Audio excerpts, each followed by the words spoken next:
The woman came out of the hedge at Fenner's Cross so fast that the black horse went up on his hind legs, and she caught the bridle anyway, with both hands in the reins. She said, "Take me with you." Hector Rennick got the horse down and held him. It was 11:15 at night on the worst road in the county, and she was bareheaded, soaked to the skin, with one sleeve torn open at the shoulder, and no bonnet and no box and no shoes fit for a mile of it. "Move away from his head," he said. "I won't. You will be trodden on." "Then I shall be trodden on," said the woman, and did not let go. He looked down at her. The rain had plastered her hair flat, and there was a mark rising along her cheekbone that had not been made by a hedge, and her wrist, where her hand gripped the rein, was ringed with 4 bruises in the shape of somebody's fingers. "Where are you going?" said Hector. "Anywhere." "Away from Markset." "That is not an answer. Who are you running from?" "My uncle," she said, "and the man he has sold me to, and a chaise that is coming for me at 6 in the morning, and I would rather go up behind a stranger on a dark road than be in Markset Church at 8. Her chin was shaking and her voice was not. "I know what you must think. I have nothing to give you, and I am not offering anything, and I know exactly how this looks. Take me as far as the turnpike and put me down, and I will never say your name." "I have not told you my name." "No," she agreed. "You have not." Hector Rennick had been called the Black Duke of Thirlstone for 11 years by people who had never spoken to him, and he had let them, because a hard name kept his tenants' rents honest and his sister's memory quiet. He was not, on the whole, a man women ran toward. He put down his hand. "Foot on my boot," he said. "Give me your wrist." The other one. She was up behind him in 3 seconds, which told him she had ridden double before on a farm as a girl. He turned the horse's head away from the turnpike and toward the fell. "That is the wrong road," she said. "It is my road." Her name was Lettice Quill. She got it out in pieces over 4 miles, with her forehead against his shoulder blade and her teeth going.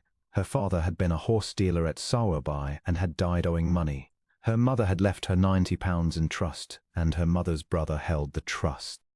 Her mother's brother was Barnabas Quill, and Barnabas Quill owed £400 to a man named Silas Hone of Markset, who lent money at rates that were spoken of in that country the way people speak of weather that kills stock. Mr. Hone offered to take the debt out in a wife, she said. My uncle signed the settlement on Tuesday. He said I ought to be grateful, because I am 22 and plain, and there was nothing else to be done with me. You are of age. He cannot marry you against your will. No, said Lettice Quill. He cannot marry me. He can hold my £90 and turn me out of the only house I have, and Mr. Hone can do the rest, and Mr. Hone has done the rest before. She was quiet for a moment.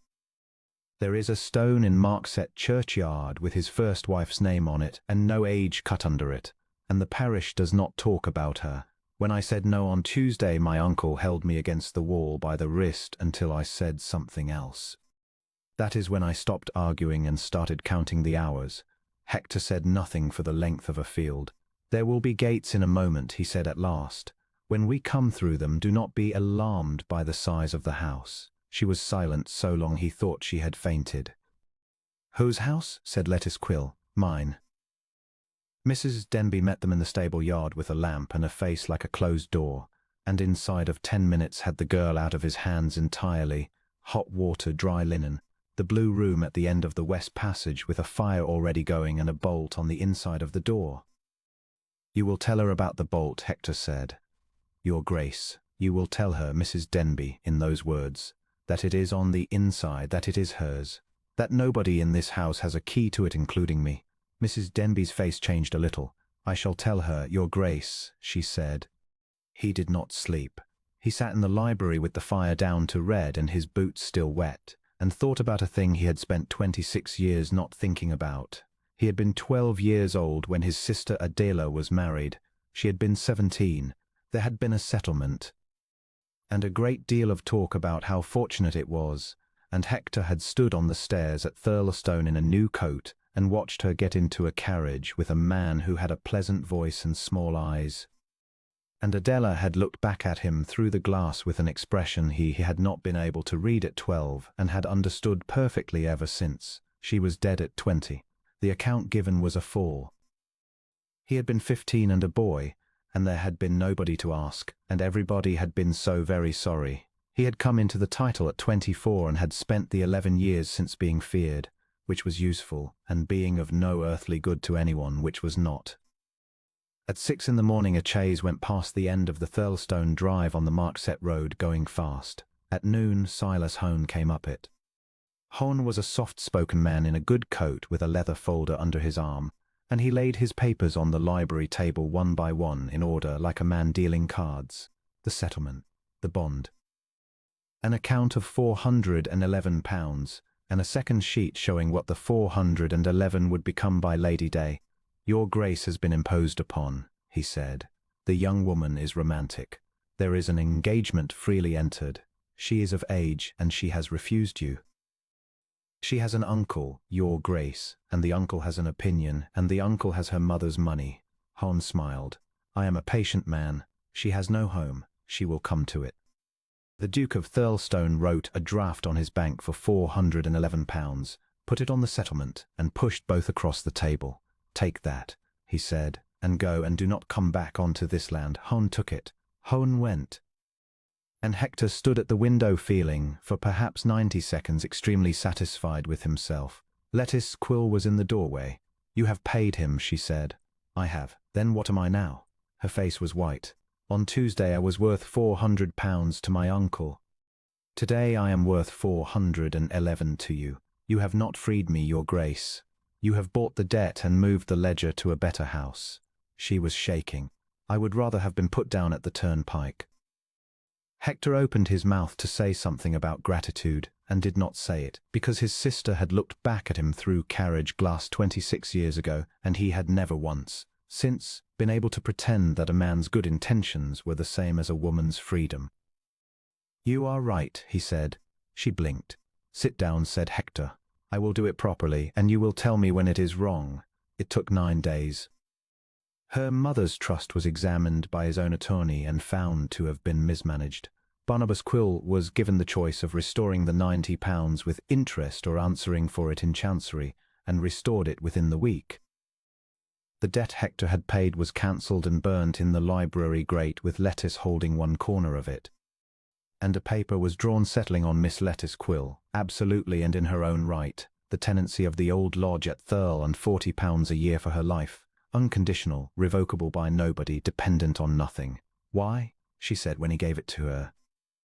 "So that everything you do after today," said Hector, "you will have done because you chose it." She walked down to Thurle village on the 11th morning with a basket and Mrs. Denby's list, along a lane she had walked 6 times that week. She did not come back. They found the basket in the lane at 4 o'clock, and the marks of a chaise turned hard about, and a boy from the smithy who had seen 2 men and heard a woman call out. Hector had 30 men on that road inside the hour, and he took the Moss Road himself, alone.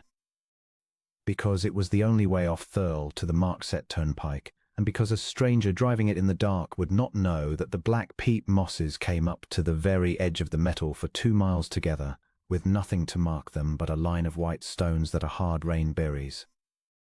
He found the stones scattered at the 2nd mile, and the wheel marks going off, and heard the horses before he saw anything at all.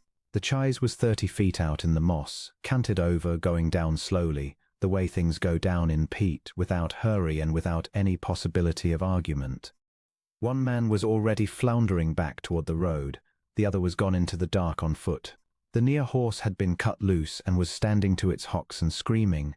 Lettice Quill was on the roof of the chaise with her back against the rail. Hector went back for hurdles. There was a sheepfold a 1/4 mile on, and he tore it apart with his hands, and he laid them out flat on the moss, one in front of another, on his knees, with the rope from his saddle round his own chest, and the other end round a thorn root on the bank.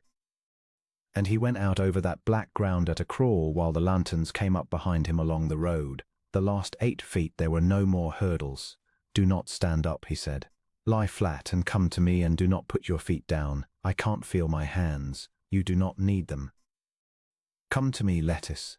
She came. He got the rope round her under the arms and shouted, and they were both dragged in over the moss on their faces like a pair of drowned dogs, and he did not let go of her wrist for any part of it. The chaise was gone by the time they had her on the bank. Silas Hone was taken at the Marchset tollgate the following morning by the constables, and Barnabas Quill 3 days after that, and the business went to the spring assizes, and Hector gave his evidence and stood the whole time with his hat in his hand and did not once look across the court, because Lettice had asked him not to. She was 6 weeks getting her strength back. He sat with her badly, in the way of a man who has never learned to be in a room without commanding it.